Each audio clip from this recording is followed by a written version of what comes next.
ये व्रत कार्तिक महत्तम कहता है।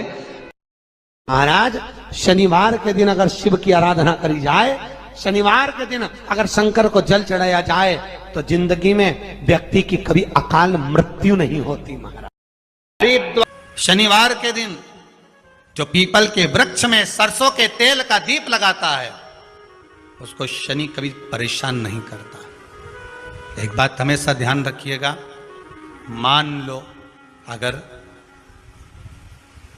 कोई भारी रोग ऐसा शनि महाराज के कारण हो गया हो, अच्छे काम करते करते उल्टे हो रहे हैं, होते हैं किसी किसी के साथ में, विपरीत परिस्थितियां आ जाती है, अच्छा करने जाओ बुरा हो जाता है, अच्छा कर्म करने जाओ बुरा हो जाता है। तो पीपल के वृक्ष की जो छाल होती है, छाल देखिए, पीपल के वृक्ष में जो छाल लगी होती है, उस छाल को घिसकर चंदन बनाकर भगवान शंकर का स्नान कराकर, अभिषेक कराकर, पूजन कराने के बाद में पिपलेश्वर महादेव का नाम लेकर, कौन से महादेव? पिपलेश्वर महादेव का नाम लेकर वो जो घिसी हुई छाल होती है उस छाल का तिलक भगवान शंकर को लगा लो और उसी का थोड़ा सा भाग अपने कंठ पर, मस्तक पर लगाना प्रारंभ कर दो। धीरे धीरे जो विपरीत दशा है वो सुधरना प्रारंभ हो जाती है। पर नाम याद रखना, पिपलेश्वर, जम के बोलिए, पिपलेश्वर महादेव भगवान शंकर का एक अवतार है, पिपलाद अवतार। सुन दरिद्रता, तेरे से एक विनती है, अगर कोई भी मनुष्य इस पीपल के पेड़ के नीचे अगर 7 दिन में आता है और उसके हाथ में अगर कोई सामग्री होती है तो तू उसके घर में प्रवेश नहीं करेगी। नियम है पीपल के वृक्ष का, या तो पानी का लोटा लेकर जाओ, कुंकू का चोपड़ा लेकर जाओ, शक्कर लेकर जाओ, या पेड़ के नीचे चींटी को डालने के लिए आटा ले जाओ, पर खाली हाथ पीपल के वृक्ष के नीचे कभी मत जाओ, कभी नहीं जाओ। खाली हाथ जाओगे तो दरिद्रता तुम्हारे घर में प्रवेश करेगी। शिव महापुराण की कथा कहती है और गणेश चरित्र अपन श्रवण कर रहे हैं, और कल से चतुर्थी लग रही है। जिसके घर में संपदा की कमी पड़ती हो, बीमारियां ज्यादा फैल रही हो, बहुत कष्ट हो महाराज, बहुत ज्यादा दुखी हो महाराज, कोई काम नहीं बन रहा, बहुत तकलीफ में हो, तो शमी पत्र, शमी की पत्ती, जहां गणेश जी का स्थान है वहां पर 5 शमी पत्र 5 समर्पित करें और शंकर जी के ऊपर 3 शमी पत्र समर्पित करें।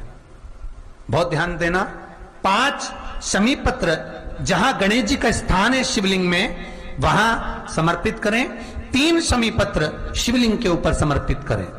1 शमी पत्र शंकर जी की चौखट पर लेफ्ट भाग में, जाते समय आपका उल्टा हाथ, जब मंदिर से निकलो तो उल्टे हाथ पर लेफ्ट भाग में शंकर जी की चौखट पर समर्पित करें 1 शमी पत्र। और महाराज घी का दिया जहां लेफ्ट भाग में आपने शमी पत्र रखा है, मंदिर में ना दिया लगाकर बाहर की ओर जहां शमी पत्र रखा है उसके ठीक साइड में एक घी का दिया लगा दीजिए।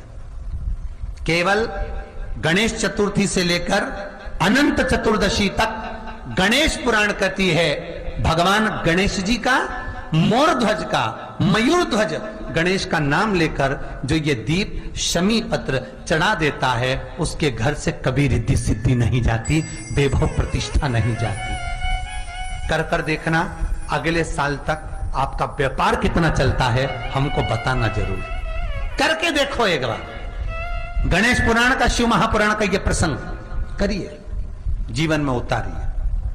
चतुर्थी से लेकर अनंत चतुर्दशी तक गणेश जी का मूल स्थान, आपको गणेश जी की मूर्ति पर चढ़ाने का नहीं बोल रहा है। क्यों नहीं बोल रहा है? क्योंकि गणेश जी की आप प्रतिष्ठा करोगे तो वो टेम्परेरी है, 10 दिन के लिए कर दिया फिर वापस विसर्जन कर दिया। पर जहां शंकर मंदिर में बैठ गए, शिवलिंग स्थापित हो गया, वहां ना जाने कितने समय से शंकर की आराधना हो रही है, वहां गणेश जी सदा विराजमान है, सदा आराधना। और देखो ये 10 दिन में अगर आपने शमी पत्र बिल्कुल मन से समर्पित करा है ना, तो मेरा विश्वास कहता है शिव महापुराण का, मेरे बाबा विश्वनाथ की कृपा कहती है, मेरा मन कहता है 10 दिन के अंदर आप शमी चढ़ाएंगे ना तो कुछ ना कुछ अच्छी खबर जरूर मिलेगी, ये पक्का है। पर हमें बताना जरूर क्या फायदा हुआ आपको 10 दिन के अंदर, बोलना जरूर, कर देखिए। शिव स्मरण, भगवान गणेश शिवराज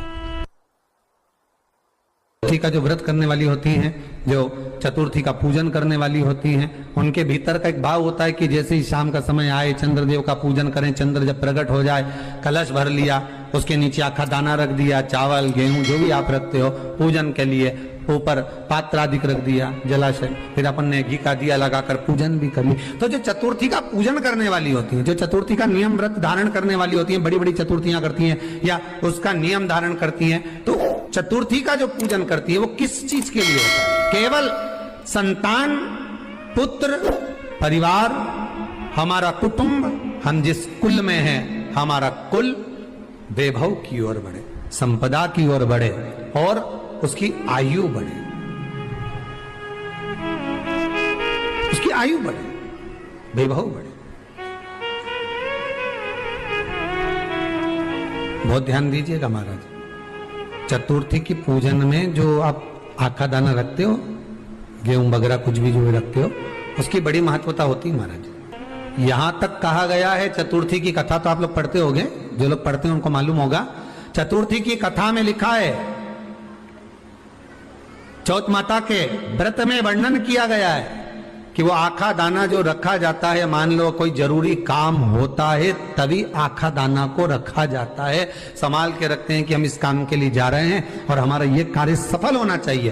तो जिसने चतुर्थी का व्रत करा है, जिसने चंद्रदेव का पूजन करा, चतुर्थी का व्रत करा, वो गणेश जी से विनती करके वहां से 2-4 आखा दाना उठा ले और जो व्यक्ति का काम अटक रहा है अपने ही घर का, पर दूसरे कुल को नहीं देना, अपने ही कुल के अंतर्गत जो काम अटक रहा है उसकी जेब में, उसके पल्लू में उस चीज को रख दिया जाए।